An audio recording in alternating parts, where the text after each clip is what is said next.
Har du blivit rasad flera gånger? Ja, flera gånger faktiskt. Många gånger. Jag ska tala om det. Och då kan jag liksom vara brutalt ärlig. Ja, 100%.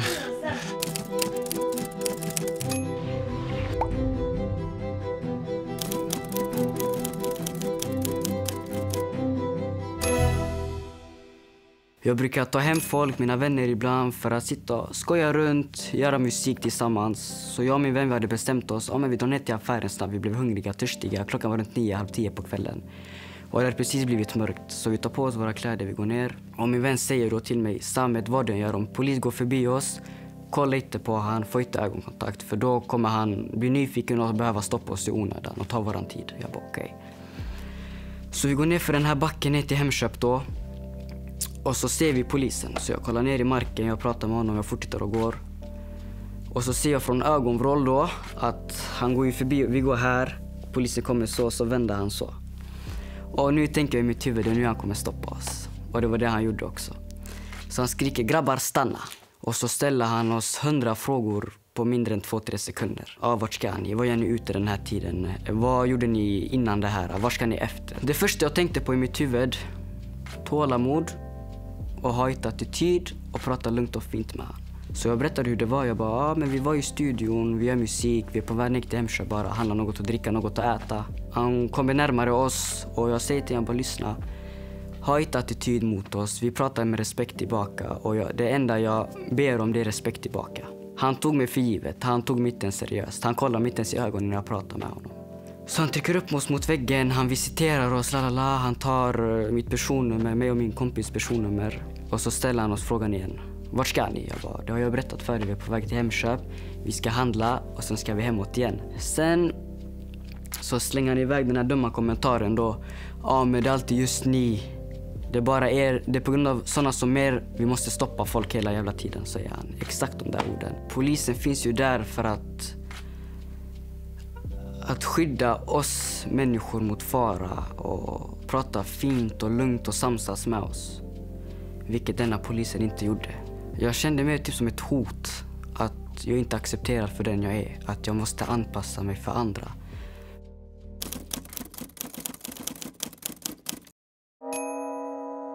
Jag och ett par andra vänner skulle gå till en bensinmack och tanka och köpa snacks. Det var sen sommarkväll. När vi satt oss där så började vi prata och som ungdomar gör för den här tiden. Sen kom det in 2 väktare. De sa till oss, killar, ni är högljudda, vi har fått klagomål, kan ni vara snälla och gå ut. Vi var respektfulla, vi tjafsade inte mot något. Då vi fattar bara att de gör deras jobb. Så vi går ut därifrån. Sen direkt när vi går ut så kommer det en polispatrull. När polispatrullen kommer så kommer han ut och han säger till oss, grabbar, ni ställer er mot väggen. Och vi var 6-7 stycken. Alltså vi sa till honom, vi ska ställa oss mot väggen. Han bara, ställer mot väggen nu med ett högt ton. Vi har ingenting att dölja, vi behöver inte springa iväg eller någonting för vi har lite på med någon kriminalitet eller så. Så vi ställer oss mot väggen och han tog ut en hund och sen kom den till polispatrull. Och alla vi står på väggen, de tog oss en och en. Det var 2 poliser som stod där borta. Sen hade han hunden och höll koll på oss. Och de kollade igenom oss, de sa till oss, ta av er skorna, kepsarna, de kollade igenom överallt. Och där man känner sig typ nedtryckt. Den kretsen vi är grabbar som spelar basketfotboll och det är inte direkt så att någon av oss är kända hos polisen eller något sånt. Den känslan att man nedtryckt och de inte hittar det de letar efter. Då vi sa ju till dem, vi sa till er, den ni letar efter, vi är normala grabbar. Det är en sån här sak som händer hela tiden, man blir ju van. En av grabbarna sa om det var ett par vita killar så skulle de aldrig bli behandlade sådär. Jag hade varit nere i Spanien och sen så ungefär efter 1,5 vecka då så bestämmer jag mig för att åka hem. Och så landar vi på Arlanda. Jag kommer då till bagageutlämningen och står och väntar på mitt bagage. Och bredvid mig då under hela den här tiden så stod det en person kvar. En liten liksom mindre byggd kille med keps och luva. Såg lite konstigt ut men jag tänkte väl inte mer på det. Jag plockar min väska, vill hem liksom och går mot utgången där tullen står. Rycker den här killen tag i mig, visar bricka. Drar in mig där i det här lilla rummet. Han frågar mig var du varit och börjar ifrågasätta vart jag har varit. Vilka liksom, har jag varit på semester, jobb, lalalala. Tror han till mig frågar varför jag såg trött ut. Jag svarar på det och sen så säger han så här, men har du några grejer i väskan? Och då sa jag så här, men med mitt handbagage här har jag kameragrejer, så var försiktig med den. Och det första han då gör är att han öppnar den här väskan och liksom bara vinklar och häller ut allting. Så tar han upp min stora väska, drar igenom den här lilla röntgenmaskinen. Sen så står vi liksom och tjafsar där och han fortsätter slita upp i den här resväskan. Och då så frågar de varför, så här, men varför har ni stannat mig för? Och de säger, det kommer från ett intressant land och en intressant destination. Då fnyser jag till. Alltså Spanien, Mallorca, svenskarnas paradis. Jag ser inte riktigt hur det är suspekt. Så jag vet ju liksom bara, men det här är för att jag inte ser svensk ut. Han frågar då också för mig, är det lugnt om vi visiterar dig? Jag känner väl att jag har gett dem tillräckligt mycket. De har sett att jag inte har någonting och när jag nyss hällt ut liksom mina kameraprylar rakt på bordet. Jag känner bara att jag kommer inte ta det. Vissa säger ju så här, men vadå om du inte har begått ett brott? Om du inte är skyldig så varför ska du inte låta någon visitera dig?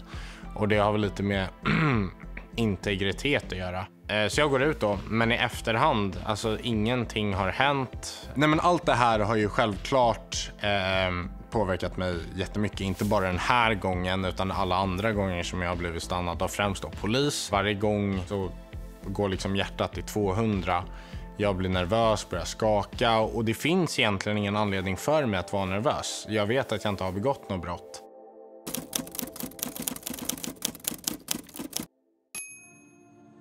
Jag och mina vänner planerade på att gå ut, vi tänkte hänga, du vet. Jag tror det var 15 eller 16 tror jag. Det var inte så sent, men för att komma till det stället vi skulle gå till gården då. För att komma till det stället måste jag komma förbi centrum. Och i centrum hos oss så har vi en polisstation. I den tiden så hade vi, alltså inte bara jag utan många av mina vänner också, vi hade blivit så stoppade nästan flera gånger i veckan. Och man blir irriterad, man tänker fan inte igen, förstår du? Jag går ut från centrum. Och så ser jag 2 civilbilar. En kommer framför mig och den andra kommer från sidan om. Och den som var längre fram, han flashade sina ljus på mig. Och han ville att jag skulle stanna. Så då hoppar ut 2 poliser från bilen. Jag väntade tills de kommer fram till mig. Det var han och hans tjejkollega, de kommer fram. Sen frågar han mig, vad gör du här? Och då säger jag, det angår inte dig. Jag är misstänkt för något brott. Han säger till mig nej. Jag bara okej, då jag ska inte göra mitt personnummer, gå vidare. Då kommer han fram till mig, han börjar komma närmare mig så här. Jag backar, men han fortsätter att komma nära mig liksom. Och då, när han kom typ så här nära mig. Alltså. Då jag gjorde så här. Och du vet, du kan inte lägga dina händer på en polis där. Alltså då, han tar tag på en av mina händer så här. Han lägger det bakom min rygg och tar mig mot väggen. Och jag skrek av smärtan jag hade för att han drog bak min axel, alltså hela vägen. Och det sjukaste av hela den här grejen är också att själva polisen, alltså, han var från en utländsk bakgrund. Alltså, han var inte, låt oss säga, svensk. Alltså. Så det var det som gjorde mig lite extra irriterad. Och jag sett han släpp mig min axel så här, men han lyssnade inte, han fortsatte bara. Så han vände mig, han håller mot väggen. Han visiterade mig så här, han kände mina fickor, han öppnade min jacka, min tröja. Han drog upp min tröja också. Han kollade i mina strumpor, allting. Och så ville han att öppna mina byxor och drog kallingarna så här och han började känna, förstår. Alltså han trodde jag hade stashat någonting. Och sen till slut, för att han hade tagit av min jacka, drog upp min tröja, den här grejen. Jag fick tillbaka min jacka och sånt där. Och då jag var väldigt arg i den situationen. Han sa till mig, håll den där attityden, jag kommer ändå se dig en vacker dag. För vad fan menar du? Är det bara för att jag...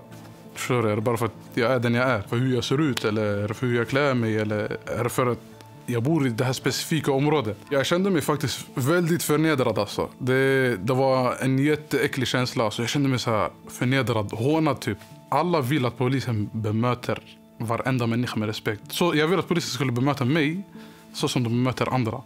Och det har funnits flera situationer där till exempel vi har suttit och pratat med poliserna, frågat dem frågor.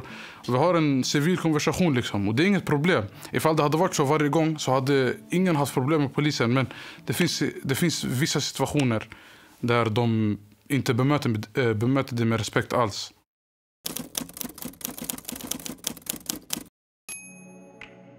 Jag var 14 och skulle åka tåg. Biljettkontrollanten ska se våra biljetter och och han har sett biljetten och han har fått mitt personnummer, men han tillkallar förstärkning. Till slut så står det 3 kontrollanter vid mig. Kontrollanterna ifrågasatte om jag verkligen var jag. Jag tror inte att kontrollanterna förväntade sig att det skulle stå David Nilsson på biljetten.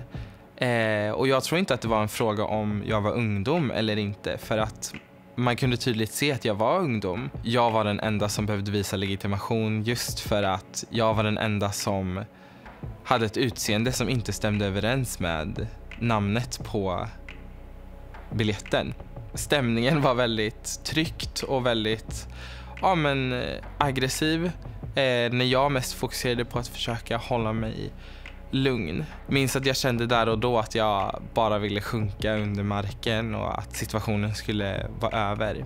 För mig så har det fått mig att känna att jag har ett större ansvar än någon annan att alltid vara perfekt i alla lägen och att alltid göra rätt så pass mycket att det till slut inte finns någonting att ifrågasätta. Jag vill bara vara jag och inte den personen som vi behöver granska lite extra.